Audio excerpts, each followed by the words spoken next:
নবীরা শুধু নামাজ পড়ার কথা আর ন্যায় নীতির কথা বলতে এসেছে? হ্যাঁ, এগুলো বলতে এসেছে। তার সাথে পৃথিবীর সভ্যতা কিভাবে উন্নত হবে সেই মানুষকে পরামর্শ দিয়েছেন। যেমন হযরত আদম আলাইহিস সালাম পৃথিবীতে প্রথম 2 চাকা চালিত গাড়ি আবিষ্কার করলেন। পৃথিবীতে প্রথম 2 চাকা চালিত গাড়ি আবিষ্কার করলেন, যে গাড়ির ওপরে নির্ভর করে আজকের বর্তমান পৃথিবীর উন্নত গাড়িগুলো আবিষ্কৃত হয়েছে।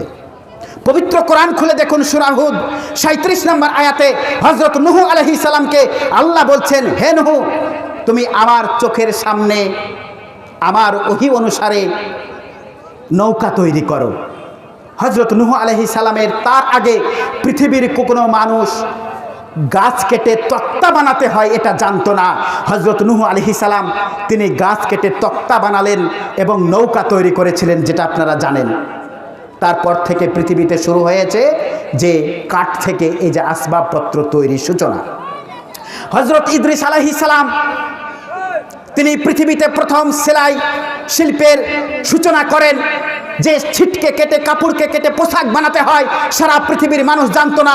হযরত ইদ্রিস আলাইহিস সালাম পৃথিবীতে প্রথম চালু করলেন এবং দাড়ি বাটখারা ওজন পরিমাপের যে পদ্ধতি সেটা নবী ইদ্রিস আলাইহিস সালাম পৃথিবীতে প্রথম চালু করেছিলেন।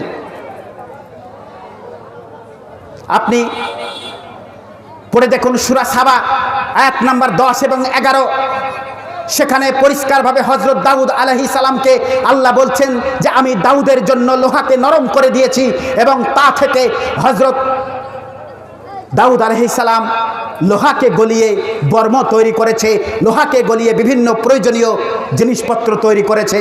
তখন থেকে শুরু হয়েছে।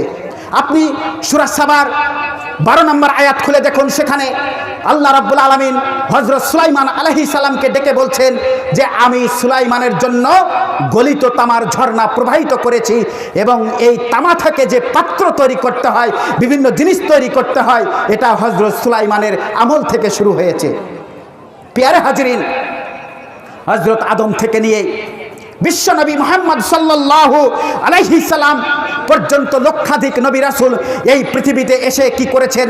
মানুষের সভ্যতার বিকাশ ঘটিয়েছেন, সভ্যতার উন্নতি ঘটিয়েছেন।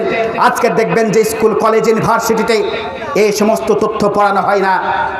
তাদেরকে পড়ানো হয় যে খুব ভালো ব্যক্তি ছিলেন, ন্যায় নীতি পরায়ণ ব্যক্তি ছিলেন, কিন্তু এটা পড়ানো হয় না তারা যে সমাজ ব্যবস্থা গোটা পৃথিবীর মানুষকে উপহার দিয়েছে, এই সমাজ ব্যবস্থা এত উন্নত মানের সমাজ ব্যবস্থা গোটা পৃথিবীর মানুষ দিতে পারে।